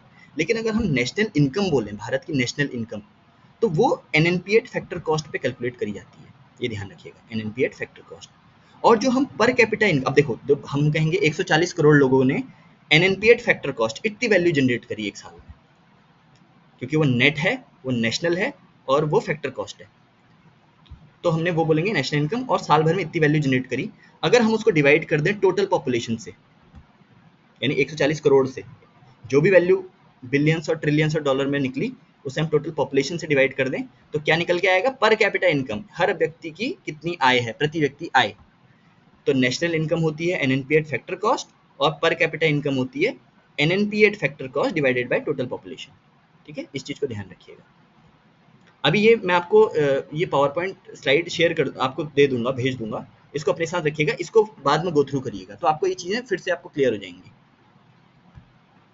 ठीक है। इतना समझ में आया आपको, ब्रॉड चीज़ें। अगर थोड़ा सा डिफिकल्टी भी हो रही है तो कोई इशू नहीं है, आप एक बार और गो थ्रू कर सकते हैं इसमें, ठीक है। आप बस समझिए थोड़ा सा इस कॉन्सेप्ट को। आप इसके बाद क्या होगा ना कि आप इन कॉन्सेप्ट को कहीं भी आप देखेंगे न्यूज़पेपर में वगैरह वगैरह, तो आपको चीज़ें समझ में आने लगी कि अच्छा हाँ ये चीज़ हमने पढ़ी थी, मेरा मेन मोटिव ये है। अब देखो हमने 3 कॉन्सेप्ट समझे, हमने यहाँ क्या कहा था, कितने कॉन्सेप्ट की बात करी थी। देखो हमने नेट और ग्रॉस का कॉन्सेप्ट समझ लिया, factor cost, basic price, market price का कॉन्सेप्ट समझ लिया, डोमेस्टिक नेशनल का कॉन्सेप्ट समझ लिया, और अब हमें समझना है एक नॉमिनल यानी करंट प्राइस, और रियल यानी कांस्टेंट प्राइस। समझ लीजिएगा, टफ नहीं है कुछ भी, ठीक है। इसको समझते हैं। देखो मान लीजिए एक कंट्री है, 2022-23 और 2023-24 में हमें उसकी जीडीपी निकालनी है, ठीक है। ध्यान रखिएगा इस चीज़ को, कॉन्सेप्ट को। देखो 2022-23 में उसने 1000 लीजिए कुछ भी ब्रेड के पैकेट बनाए, 1000 ब्रेड के पैकेट, और जिसका प्राइस है हर ब्रेड के पैकेट का 500 रुपये। तो उसने देखिए 2022-23 में उस ब्रेड के पैकेट का प्राइस था 500 रुपये 2022-23 में। तो उस साल उसने कितना जीडीपी बनाई भाई, क्वांटिटी इनटू प्राइस, निकल के आए 5 लाख रुपए, ठीक है। उसने 5 लाख रुपए के जीवीए मतलब कुल वैल्यू एडेड कितना किया, 5 लाख रुपए निकाल के आए। अब अगले साल 2023-24 में उसने 700 क्वांटिटी बनाई, यानी पहले से कम बनाई, 1000 से 700 हो गई क्वांटिटी। यानी अब एक तरह से थोड़ा सा प्रॉब्लम आ गई कुछ इकोनॉमी में कि क्वांटिटी अब कम बनी है, प्रोडक्शन कम हुआ है। और प्राइस, लेकिन अब इन्फ्लेशन है भाई, महंगाई दर बढ़ रही है, तो 500 से 800 रुपये हो गया प्राइस। तो अगर हम कैलकुलेट करें अब जीडीपी तो कितना होगा, 5,60,000। तो देखो क्वांटिटी तो कम है लेकिन जीडीपी बढ़ रही है। तो ये एक क्यों क्यों बढ़ रही है, इसका रीज़न है इन्फ्लेशन, महंगाई दर। इस महंगाई दर की वजह से जो प्राइसेस बढ़े हैं, 500 से 800 रुपये हुए हैं, इसकी वजह से क्वांटिटी की कम प्रोडक्शन की वजह से के बावजूद जीडीपी हमें बढ़ती हुई दिख रही है। तो ये नॉमिनल जीडीपी है। नॉमिनल मतलब होता है करंट प्राइसेस पे, आज के प्राइसेस पे। आज के प्राइसेस मतलब जो 2022-23 में प्राइस था 500 रुपये और 2023-24 में प्राइस था 800 रुपये। तो नॉमिनल जीडीपी निकल के आई है, 5 लाख रुपये नॉमिनल जीडीपी और 5,60,000 रुपये नॉमिनल जीडीपी। तो एक तरह की जीडीपी बोली जाती है नॉमिनल जीडीपी, जिसको जीडीपी एट करंट प्राइसेस भी बोलते हैं। फिर एक जीडीपी होती है, अब सेकंड एग्जांपल देखते हैं हम, वही 22-23 और 23-24 का। क्वांटिटी वही 1000 निकली, 1000 क्वांटिटी बनाई 2022-23 में और 700 बनाई 2023-24 में। लेकिन 2022-23 में हमने क्या किया, हमने एक बेस ईयर मान लिया कि 2020 का एक बेस ईयर मानते हैं, और जो प्राइसेस 2020 में थे उससे कैलकुलेट करते हैं। अब हम कहते हैं कि 2020 में प्राइस थी 300 रुपये की पर पैकेट, तो अगर हम उससे कैलकुलेट करेंगे तो 1000 से गुणा करेंगे, कितना निकलेगा, 3 लाख रुपए। ये रियल जीडीपी निकली हमारी, क्योंकि प्राइसेस कांस्टेंट है। और 2023-24 में हमने 700 बनाया था, तो उसको भी मल्टीप्लाई करेंगे तो आया 2,10,000।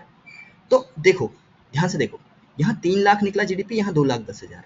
तो आपको चेंज क्या दिख रहा है, जीडीपी गिरी है, और यही रियल चेंज हमें एक तरह से रिफ्लेक्ट कर रहा है। देखो ऊपर क्वांटिटी गिरी थी, क्वांटिटी कम हुई थी, लेकिन जीडीपी बढ़ रही थी इन्फ्लेशन की वजह से। और यहाँ इन्फ्लेशन की कोई कोई हमको मतलब इन्फ्लेशन का वैल्यू नहीं पता, हमें रियल ये पता चल रहा है कि क्वांटिटी कितनी बढ़ी और घटी है, कितना हमने प्रोडक्शन किया है, क्योंकि हमने एक बेस ईयर मान लिया और उस ईयर के प्राइसेस पे हमने कैलकुलेट किया। ये 2020 की जगह हम 2021 भी कर सकते हैं, 2018 भी कर सकते हैं, 2015 पे भी सेटअप कर सकते हैं, और फिर हम परसेंटेज भी कैलकुलेट कर सकते हैं, भाई कितना परसेंट गिरा है या बढ़ा है। जैसे इसमें अगर हम कहेंगे तो मान लीजिए हम कहेंगे कि -8% की वैल्यू गिर गई है जीडीपी, तो ये रियल जीडीपी कहलाती है। तो जीडीपी दो तरीके से कैलकुलेट हो सकती है, ठीक है, नॉमिनल जीडीपी या करंट प्राइसेस, रियल जीडीपी या फिर कांस्टेंट प्राइसेस। नॉमिनल जीडीपी या करंट प्राइसेस होती है वो जीडीपी जो इन्फ्लेशन को इंक्लूड करते हुए चलती है, यानी इन्फ्लेशन भी उसमें प्राइसेस में। What is the base year? Base year, हाँ बेस ईयर क्या होता है? बेस ईयर एक ऐसा ईयर होता है, कुछ भी हो सकता है। अब हम 2023-24 में हम जीडीपी कैलकुलेट कर रहे हैं, लेकिन हमने प्राइसेस एक फिक्स करेंगे ना भाई, प्राइसेस कि इस प्राइस पे हम कैलकुलेट करेंगे, तो वो क्या होगा? तो वो हम एक ईयर मान लेंगे कि इस ईयर पे 2015 के प्राइसेस पे हम कैलकुलेट करेंगे, या 2016।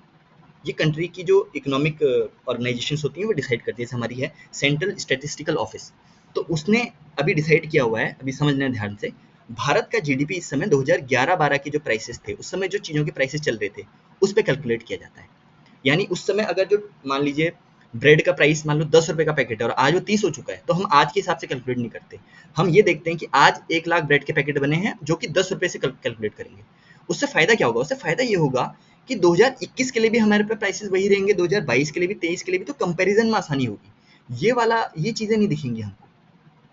मतलब प्रोडक्शन तो गिर रहा है लेकिन हमें वैल्यू बढ़ती हुई दिख रही है।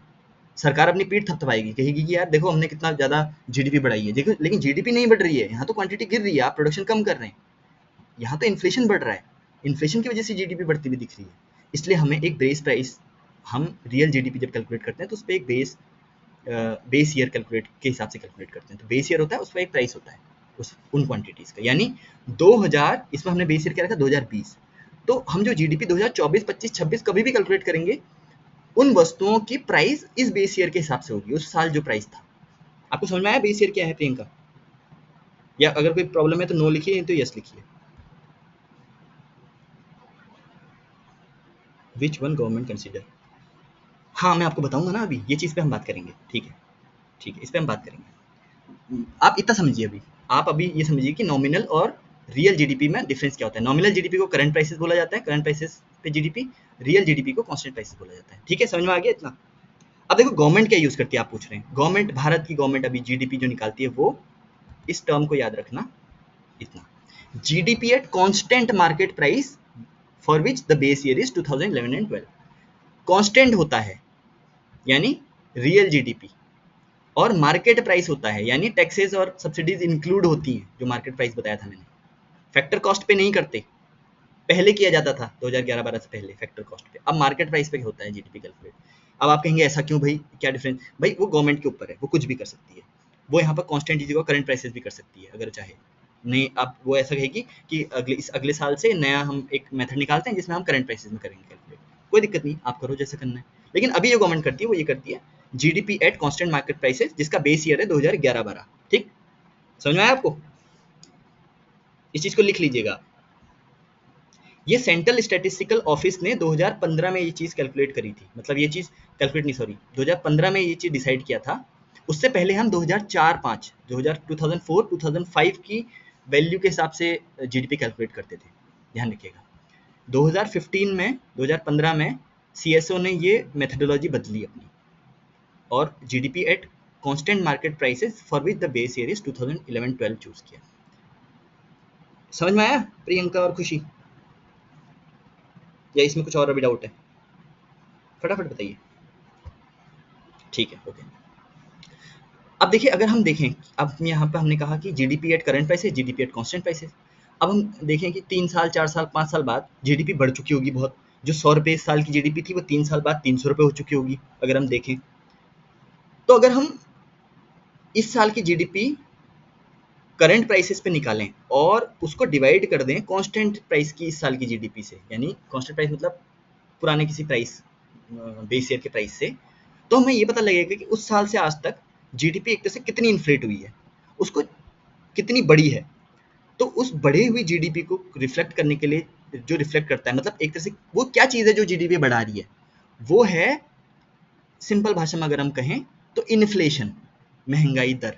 महंगाई दर की वजह से नॉमिनल और रियल जीडीपी में डिफरेंसेस क्रिएट हो रहे हैं, यही तो है महंगाई दर। 500 और 800, अगर हम 300 रख दें तो वो तो फिर रियल यहाँ हमें शो होने लग जाएगा ना, क्लियर पिक्चर शो होने लग जाएगी। तो महंगाई दर ही एक ऐसी चीज़ है। तो जीडीपी डिफ्लेटर कहा जाता है उसको, जब हम करंट जीडीपी, यानी करंट मतलब बढ़ी हुई जीडीपी जो है जिसमें इन्फ्लेशन भी इंक्लूड होगा, उसको डिवाइड कर दे कांस्टेंट जीडीपी से। अब जैसे 300 रुपए की जीडीपी, 300 जीडीपी निकल के आई, और करंट जीडीपी और कांस्टेंट जीडीपी, कांस्टेंट प्राइसेस पे वो जीडीपी 100 रुपीज़ है, तो हम कहेंगे 300% जो है वो इन्फ्लेशन है इन 5 सालों में, 4 सालों में इतना इन्फ्लेशन बढ़ा है, ऐसा हम कह सकते हैं। तो एक तरह से ये ज़्यादा आपको बहुत ज़्यादा इस पर दिमाग खपाने की जरूरत नहीं है, एक बस एक कॉन्सेप्ट दिया था तो उसके ऊपर है कि जीडीपी डिफ्लेटर कभी कभी हो सकता है पूछ ले कि भाई जीडीपी डिफ्लेटर किस काम आ सकता है, तो इन्फ्लेशन को रिप्रेजेंट करने के काम आ सकता है। जैसे सीपीआई और डब्ल्यूपीआई इन्फ्लेशन कैलकुलेट करता है, ऐसी जीडीपी डिफ्लेटर भी एक ऐसी टूल है जो ओवरऑल जीडीपी का इन्फ्लेशन कैलकुलेट करता है। हालांकि गवर्नमेंट इसको यूज नहीं करती, ये ध्यान रखिएगा, ये बस एक कॉन्सेप्चुअल टूल है, helps in calculating the inflation of an economy. ठीक हो गया। अब हमने जितने भी कॉन्सेप्ट समझे थे यहाँ पीछे, नेट और gross, factor cost, basic price, market price, domestic और नेशनल, नॉमिनल और रियल, अगर ये आपको सीधे समझ में आए तो आप ऐसा समझ सकते हैं कि gross domestic product, GD, gross और डोमेस्टिक, ग्रॉस को अगर मैं नेट में कन्वर्ट कर दूं तो एनडीपी बन जाएगा, डोमेस्टिक को अगर नेशनल में कन्वर्ट कर दूं तो ग्रॉस नेशनल प्रोड्यूस बन जाएगा, अगर मैं दोनों को चेंज कर दूं तो नेट नेशनल प्रोड्यूस बन जाएगा, ग्रॉस नेट में चेंज हो गया और डोमेस्टिक नेशनल ये हो गया। उसके बाद मैं अब इनको फैक्टर कॉस्ट और मार्केट प्राइस पे भी निकाल सकता हूँ। फैक्टर कॉस्ट मतलब जिसपे टैक्सेस और सब्सिडीज इंक्लूड नहीं होती, मार्केट प्राइस जिसमें टैक्सेस सब्सिडी इंक्लूड होती है। और इसको मैं फिर अगर और आगे करूँ तो करंट और कांस्टेंट प्राइसेस पे भी निकाल सकता हूँ। मैंने इतना निकाल दिया, मान लो जीडीपी एट फैक्टर कॉस्ट निकाल दिया, अब मैं उसको करंट प्राइसेस पे भी निकाल सकता हूँ, कांस्टेंट प्राइसेस पे भी निकाल सकता हूँ। तो अभी हमारी गवर्नमेंट क्या यूज करती है, मैंने बोला GDP at constant market prices, GDP निकालो, मार्केट प्राइस पे निकालो, टैक्सेस और सब्सिडी इंक्लूड करके, और कांस्टेंट प्राइस पे निकाल दो 2015 के जो प्राइसेस है उस पे, तो क्या निकल के आएगा हमारे पास GDP at constant market prices. अब ऐसे ही हम NNP at current market prices निकाल सकते हैं, NNP at constant factor cost निकाल सकते हैं, हम निकाल सकते हैं ये सब चीजें। तो जो भी कॉम्बिनेशन परम्यूटेशन कॉम्बिनेशन बनेंगे वो आप कर सकते हो ना, आपको फॉर्मूला मैंने बता दिया है सारा, कर सकते हो, ये सुनो फटाफट। प्रियंका कर रही है, खुशी नहीं कर रही, खुशी को नहीं आ रहा है क्या समझ में? बताइए खुशी, खुशी, खुशी जी चैट ऑन रखिए, कुछ डाउट हो तो एकदम पूछिएगा, ठीक है। आई होप कर सकते होगे आप समझ में आ गया होगा आपको। चलिए, तो ये परम्यूटेशन कॉम्बिनेशन आप अपने हिसाब से कर सकते हैं, GDP at factor cost, GDP at market price, GDP at current prices, GDP at constant prices. अब जहाँ पर भी आपको ये चीज़ें दिखेंगी, फैक्टर कॉस्ट है तो आपको दिमाग में सीधे आना चाहिए इसमें टैक्सेस और सब्सिडी इंक्लूड नहीं है। मार्केट प्राइस, बेसिक प्राइस आएगा अगर, तो आपको आना चाहिए कि production taxes, production subsidies include है।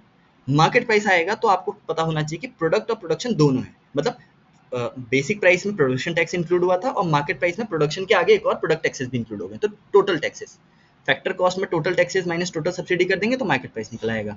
ऐसी करंट प्राइस आपको पता होंगे, करंट प्राइस मतलब जो आज के प्राइस हैं 2023-24 में या 24-25 में जो प्राइस चल रहे हैं उस पर अगर जीडीपी निकालोगे तो करंट प्राइसेस, कोई बेस ईयर मान के उस प्राइसेस पे जीडीपी निकाल दो, कांस्टेंट प्राइसेस।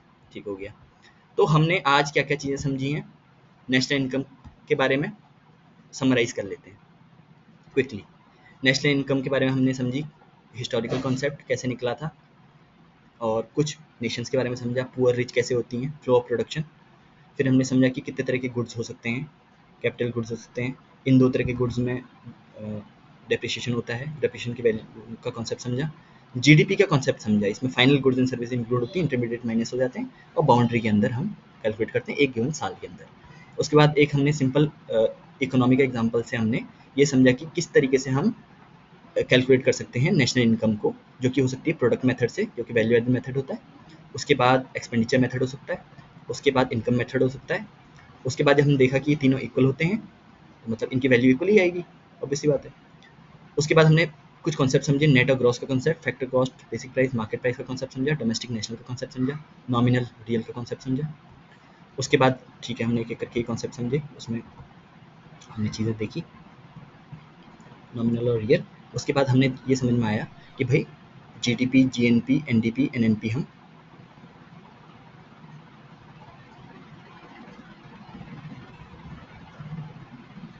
प्रियंका पूछ रही है मैक्रो इकोनॉमिक्स।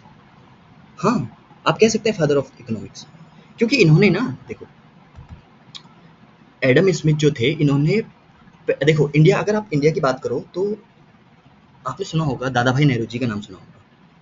उन्होंने poverty and un British rule of India एक बुक लिखी थी। उसमें उन्होंने ये बताया था कि अंग्रेज जो हैं वो भारत को कैसे लूट रहे हैं। उसमें भी उन्होंने नेशनल इनकम की बात करी थी, वो लेकिन बाद में लिखी गई थी। तो बहुत सारे लोगों ने इकोनॉमिक्स में इंपॉर्टेंट कॉन्सेप्ट दिए हैं।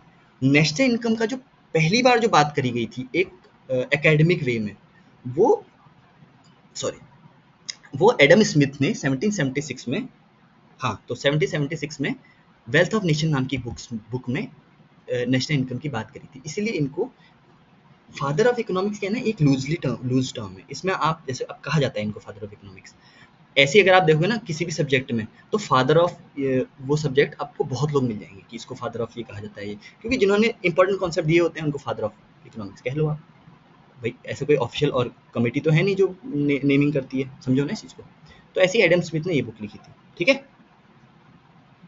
ये आप देखिएगा वेल्थ ऑफ नेशन के बारे में थोड़ा सा गूगल करिएगा, इसमें आपको पता लगेगा कि इसमें नेशनल वेल्थ की भी जो कॉन्सेप्ट की राष्ट्रीय आय होनी चाहिए किसी देश को कंपेयर करने के लिए। हाँ, तो देश को कंपेयर करने के लिए हमें नेशनल इनकम की वैल्यू पता होनी चाहिए। तो वो सब चीज़ें पता करने के लिए जो पहली बार बात करी गई थी वो एडम स्मिथ ने बात करी थी अपनी बुक में। तो ये चीज़ है, ठीक है। तो हमने ये सब बातें कर ली हैं। तो आप ये परम्यूटेशन कॉम्बिनेशन से सारी चीज़ें आप निकाल सकते हैं। ये स्लाइड बहुत इंपॉर्टेंट है, मतलब आपको पता होगा कि जीडीपी के साथ क्या-क्या परम्यूटेशन कॉम्बिनेशन बन सकते हैं। और एनएनपी एट फैक्टर कॉस्ट जो होती है वो हमारी नेशनल इनकम के रूप में कैलकुलेट होती है। उसको हम जब पॉपुलेशन से डिवाइड कर देते हैं तो उन्हें पर कैपिटा इनकम निकल के आ जाती है।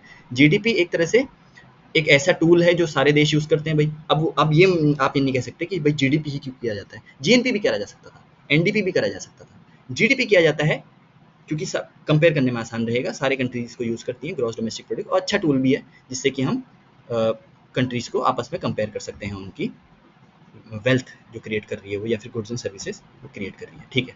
अब एक क्वेश्चन आता है लास्ट में, ये मेंस के रिलेटेड क्वेश्चन है, ये आपके यूकेपीएससी में मेंस में पूछा जा सकता है या इंटरव्यू में पूछा जा सकता है। ध्यान दीजिएगा आपको, क्योंकि यूकेपीएससी की आप तैयारी कर रही हैं तो आपको इंटरव्यू तक का सोचना है। आपको ये सोचना है कि वो इंटरव्यू में आपसे क्या क्या क्वेश्चंस पूछ सकते हैं। जैसे मैंने इस साल इंटरव्यू दिया है, अभी मेरा इंटरव्यू था पिछले महीने, तो जो अभी यूपीपीसीएस के जो इंटरव्यू चल रहे हैं, तो उसमें जो आपने ये चीज़ें पढ़ी होती है ना, ये कॉन्सेप्ट्स, वही कॉन्सेप्ट जो होते हैं उसका एप्लीकेशन वो पूछते हैं। अब हम लोग पढ़ते वक्त, जो हमारे साथ गलती होती है, हम पढ़ते वक्त उस लेवल पे नहीं सोचते कि हमसे कभी इंटरव्यू में भी ये चीज़ें पूछी जाएंगी। तो आपको जो मैंने आज जो क्लास करी है, इसमें आपको मतलब ये चीज़ें ब्रॉडली समझ में भी आनी चाहिए। नहीं कि आपको फॉर्मूला रटा है सब कुछ ठीक है, वो तो ठीक है, वो आपको प्री मेंस निकलवा देगा, लेकिन एक ब्रॉड अंडरस्टैंडिंग भी आपको होनी चाहिए। तो वो पूछेंगे क्या जीडीपी एक अच्छा मेथड है नेशनल इनकम या फिर नेशंस वेल्थ को एक तरह से निकालने का। तो आप सोचोगे कि हाँ कंपेयर करने के लिए ठीक है, लेकिन इसके साथ कुछ समस्याएं हैं। क्या समस्याएं हैं? जीडीपी हमने निकाल देते हैं कि इतनी भारी भरकम जीडीपी है हमारी, $5 ट्रिलियन, लेकिन क्या वो जीडीपी सब में यूनिफॉर्मली डिस्ट्रीब्यूटेड है? क्या वो जीडीपी को बनाने में सब लोग उतना ही योगदान दे पा रहे हैं? नहीं। कुछ लोग ऐसे भी हैं जो जिनकी इनकम बहुत ज़्यादा है, जो बिलियंस ऑफ डॉलर में अर्न भी कर रहे हैं और प्रोड्यूस भी कर रहे हैं। कुछ ऐसे हैं जो 100 रुपये प्रतिदिन भी जिनको कमाना और खर्च करना मुश्किल है इनके लिए। समझ में आ रहा है आपको ये चीज़? तो यूनिफॉर्मली डिस्ट्रीब्यूशन नहीं है। तो जीडीपी नंबर एक क्वांटिटेटिव टूल है, क्वालिटेटिव टूल नहीं है। ये एक प्रॉब्लम है जीडीपी के साथ, पहली प्रॉब्लम। दूसरी प्रॉब्लम, इसमें नॉन मॉनेटरी एक्सचेंजेस का इंक्लूड नहीं होते। जैसे हमने देखा कि हमारी मदर होम मेकर्स होती हैं ज़्यादातर भारत में, तो होम मेकर देखो उनका काम कितना टफ होता है। वो 12 घंटे 14 घंटे काम करती हैं, संडे को भी छुट्टी नहीं, और लाइफ लॉन्ग काम करती हैं। लेकिन क्या उनकी वैल्यू जीडीपी में इंक्लूड होती है? नहीं। तो ये एक प्रॉब्लम है। ये आप कहेंगे इंटरव्यू में, इवन मेंस के आंसर में भी लिख सकते हैं कि एक बहुत बड़ी ये चीज़ है। इसको भी हम एक ऐसा इसको एक तरह से क्वान्टिफाई नहीं हम करते उनके वैल्यूज़ को, जो वो इनवैल्यूएबल कंट्रीब्यूशन हमें देती हैं, क्योंकि उन्हीं की वजह से तो हम कर पा रहे हैं। हर परिवार उनकी वजह से ही काम कर पा रहा है और कमा पा रहा है। भाई जो लोग प्रोड्यूस कर पा रहे हैं वो तभी प्रोड्यूस कर पा रहे हैं जब उनकी मदर्स और उनकी वाइफ्स घर में काम कर रही हैं, खाना बना रही हैं, जो भी कर रही हैं, तो उनको सपोर्ट सिस्टम जो इतना प्रोवाइड कर रही हैं होम मेकर वुमन, वो तो कहीं कैलकुलेट नहीं हो पा रहा है। तो ये भी एक जीडीपी में प्रॉब्लम है, क्वांटिटेटिव टूल है, क्वालिटेटिव नहीं है। जैसे बार्टर सिस्टम होता है, कुछ ट्राइब्स जो होती हैं अभी भी बार्टर सिस्टम करती हैं, तो उनकी इकोनॉमी बार्टर सिस्टम पे डिपेंड है, लेकिन वो इंक्लूड नहीं होता जीडीपी में, प्योर नंबर्स इंक्लूड होते हैं। फिर नेगेटिव एक्सटर्नलिटीज इंक्लूड नहीं करी जाती, जैसे भाई एक कंपनी बहुत सारा पल्यूट कर रही है, तो वो पॉल्यूशन से कितना नुकसान होगा इस एनवायरनमेंट को, तो भाई आप जीडीपी में तो निकाल ले रहे हैं कि $1 बिलियन कंपनी की वैल्यूएशन है, इतना टर्नओवर है वगैरह वगैरह, लेकिन क्या वो नेगेटिव एक्सटर्नलिटीज क्या क्रिएट कर रही है वो कंपनी, वो इंक्लूड आप नहीं कर रहे हो, माइनस नहीं कर रहे हो कुछ, या फिर उससे उस वैल्यू को कैलकुलेट नहीं कर रहे हो। अब धीरे धीरे समय के साथ वो चीज़ कैलकुलेट होने लगी है, जिसको ग्रीन जीडीपी कहा जाता है। ग्रीन जीडीपी वो पार्ट होता है जीडीपी का, जैसे 100 रुपीज़ जीडीपी है तो 60 हम कहेंगे ग्रीन जीडीपी है, 100 में से 60 ग्रीन जीडीपी है, यानी 60 रुपीज़ जीडीपी का वो पार्ट है जो बिना इन्वायरमेंट को डैमेज किए हुए क्रिएट हुआ है, और 40 रुपीज़ वो रुपीज़ है जो इन्वायरमेंट को डैमेज करके हमने क्रिएट किया है। तो वो उसे जो प्योर ऐसी जीडीपी का वो पार्ट है जो प्योर है, उसे हम ग्रीन जीडीपी कहते हैं, ठीक है। और तो अब हम क्या कंक्लूजन निकला, आप इंटरव्यू में या फिर मेंस में कंक्लूजन क्या बोलेंगे, तो हमें जीडीपी के साथ ही सस्टेनेबल ग्रोथ के साथ सस्टेनेबल ग्रोथ पे भी ध्यान देना चाहिए, आप ये बोलेंगे, ठीक है। तो ये कंक्लूजन निकला कि सिर्फ ग्रोथ से काम नहीं चलेगा, सस्टेनेबल ग्रोथ होनी चाहिए, इंक्लूसिव ग्रोथ होनी चाहिए, ये टर्म्स आपको इंपॉर्टेंट टर्म्स हैं। आपको समझ में आया जो लेक्चर में आज हमने डिस्कस किया, नेशनल इनकम की ब्रॉड बातें हमने डिस्कस करी, कैलकुलेशन कैसे की जाती है वगैरह वगैरह। और ओके, और इसके साथ ही हमने ये भी डिस्कस किया कि जीडीपी कैसे एक क्वांटिटेटिव टूल है, क्वालिटेटिव टूल अगर ये होता तो बेटर था, बट क्या कर सकते हैं, ठीक है, उस तरह भी हम आगे कोशिश कर सकते हैं। तो ठीक है, आज का लेक्चर ये है, आपको कुछ डाउट है तो आप पूछ सकते हैं, ठीक है, डाउट लेक्चर्स वगैरह से रिलेटेड ही हो तो बेटर है। इस लेक्चर्स में जो भी मैंने समझाया अभी तक, कुछ वैल्यू ऐड हुई आपके इंफॉर्मेशन और नॉलेज में, बताइए, यस और नो में आप टाइप कर सकते हैं। ओके ठीक है, चलिए फिर ठीक है, थैंक यू प्रियंका जी, खुशी जी हैज़ लेफ्ट द मीटिंग, कुछ उनको काम होगा, ठीक है, थैंक यू, ओके चलिए मीटिंग एंड करते हैं, आप लीव कर सकती हैं मीटिंग।